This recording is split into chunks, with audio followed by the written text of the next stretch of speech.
In this video, I want to talk about some of the common misconceptions that I hear all the time that people tend to have about solvers. There's a lot of poor misinformation out there about solvers, and we talked about an example in the last video where people are misinterpreting the outputs of solvers fairly regularly, even in a lot of videos that are on some top training sites. Now, this is certainly not something that everybody is doing, and there are plenty of people out there that are excellent at using solvers. But I do think at the same time, there's a lot of confusing information that's out there. So I'm going to try to boil some of the most common misconceptions that I hear on a regular basis and talk about where they might be a little bit misguided. The first misconception that I hear all the time, and I'll list them all and we'll go through them in a little bit more detail here, but the first misconception I hear all the time is that a solver output is the game theory optimal way to play a hand. I hear things like the best poker players in the world are simply just memorizing outputs and executing them flawlessly.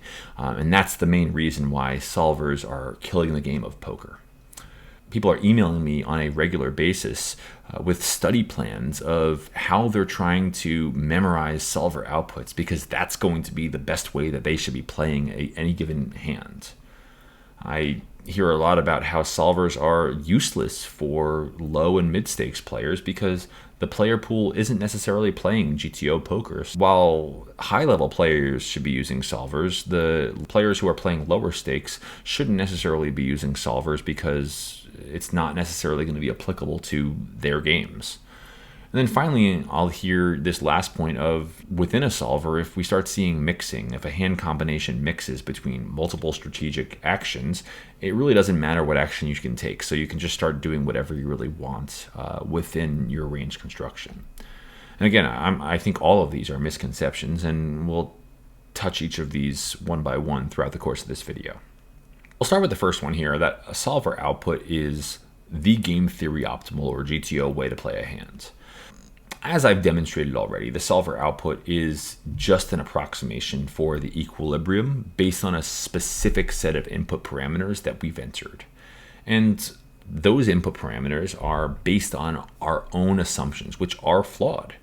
And any errors in those inputs are going to lead to variations from whatever that true equilibrium point is within any output that's out there. Even if we happen to enter the perfect inputs, solvers just don't have the computing power to completely solve the overwhelming majority of hands, especially when we start working back to flop scenarios. Instead, they're just going to rely on approximations. They're accurate within a designated margin of error, again, but it's based on those inputs. There's a lot of variability that is in our various inputs, which is going to lead to a margin of error in our outputs. So thinking that our output is going to be the absolute game theory optimal way to play a hand is just false, because if we have poor data going in, we're going to have poor data going out.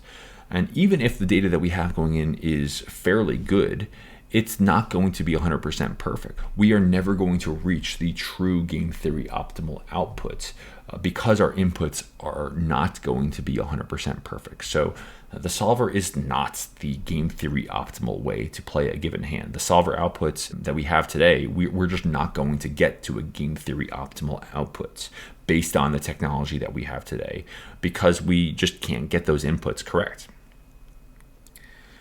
Misconception number 2, the best poker player in the world are memorizing solver outputs and executing them flawlessly. It's true, many of the best poker players in the world are using solvers, and it is a tool in their study arsenal. But there is not a single high-level professional player that I know that is simply memorizing solutions and trying to execute them, because all of those players know that that's a very, very inefficient way to study and that they're not going to be able to execute things perfectly anyways. They also know that, based on our first misconception, that solver output is fallible in some way. So instead, those best players in the world, what they're focusing on is using solvers to identify patterns in information. They're trying to identify insights that can be translated into executable strategies. They're node locking. They are developing tests that can yield outputs that they can then translate into strategies. And they understand that solvers aren't going to give us the answer key, but when we use solvers correctly, and when those players are using solvers properly, solvers can be used as outstanding tools to test assumptions and explore questions using data. Misconception number 3 here is that attempting to follow a solver output verbatim is the best way to play a hand. Again, we've covered this part, is that the solver output is not going to be the game theory optimal way to play a hand. Going back to our example with multiple dimensions there, it's just one point on a spectrum of many, many different possible solves for that individual game tree. And it's impossible to accurately execute most of those solver strategies anyways. The amount of mixing within solvers down to that combination level across all the different game nodes requires a level of precision that there is not a single human being on this earth is capable of executing. Even if a person could possibly execute that strategy perfectly, it'd be executing a strategy that's based off of that flawed approximation of equilibrium. And that approximation of equilibrium does not mimic actual gameplay because of our inability to enter inputs with a great deal of accuracy. Finally, that equilibrium solution will undoubtedly be leaving a large amount of EV on the table because it's not going to be taking advantage of our opponent's exploits. That equilibrium output is based off of our opponents also playing an equilibrium strategy. And as we've already demonstrated here, our opponents are also flawed. I don't care how good our opponents are, they are going to have weaknesses in their games. And solvers can help us identify ways in which we can exploit those weaknesses by using node locks and by developing strategies to counter against those individual weaknesses that those players have. So even if they're the best players in the world and their weaknesses are very, very, very small weaknesses, or their flaws are very, very, very small flaws, they are going to have those weaknesses that can be counter exploited through very specific strategies that are going to be slightly different or sometimes very different than the equilibrium strategy of a solver output. This is a very poor misconception. We should not be trying to mimic exactly what the solver is doing here in any given situation. Misconception number 4, solvers are useless for low and mid stakes players because the player pool does not play GTO poker. I can't tell you how many times I've talked to various students, and as I'm trying to introduce solvers into their own gameplay, the first response back that they give a lot of times is, well, yeah, it's important to look at things in theory, but I'm not playing high rollers. I'm not playing super high stakes. I'm playing 1-3 or 2-5 at my local casino, and my opponents are making some pretty egregious mistakes. So I shouldn't be using solvers because it's just going to teach me a GTO strategy that's going to be leaving a lot of money on the table. And my answer to that is, yes, I agree. If you try to mimic a strategy of a solver playing GTO poker in your local 1-3 or 2-5 game, you are leaving a lot of money on the table. You're right, nobody plays GTO poker.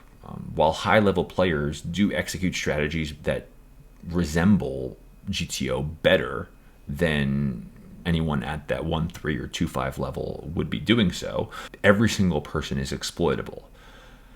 Solvers, though, aren't just used for GTO strategies. In fact, the best players in the world and the people who use solvers the best are not necessarily only looking at equilibrium strategies. They are using them to find max exploits against different player pools, against different player profiles, against different player types.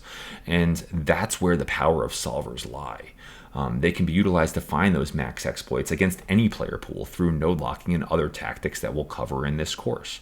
So I don't care if you're playing 1-3 or 2-5, you can node lock and try to profile those particular players and the errors in which those particular players are making by doing so, we can actually even yield very, very significant insights that can be very profitable in these low to mid stakes games. Because one, a lot of these errors that these player pools are making are somewhat significant errors. By node locking some of these play styles into various solver scenarios, we can find some very, very exploitative exploits that we can use in those games.